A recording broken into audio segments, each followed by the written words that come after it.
গাছ দেখো নতুন লাগানো হলুদ হয়েছে হয়েছে। হলুদ রঙের।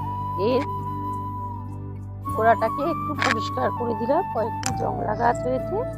এটা হচ্ছে আমার সাদা বগনভিলা গাছ। এটা 2 বছর ধরে একদম ফুল আসছিল না, তো এই গাছটাকে রিপোর্টিং। এইটা আমার পুরনো স্ট্রবেরি গাছ। এইটার দেখো এরকম কলি বেরিয়েছে। এই কলিটাকে আমি, তো বন্ধুরা, আমরা সেদিনকে আমাদের এই ছোট্ট গাছে বিলতি আমরা তুলে আপনাদেরকে দেখিয়েছিলাম। আরো বেশ কয়েকটা। হ্যালো বন্ধুরা, আজকে আমরা চলে এসেছি আমাদের ছাদ বাগানে।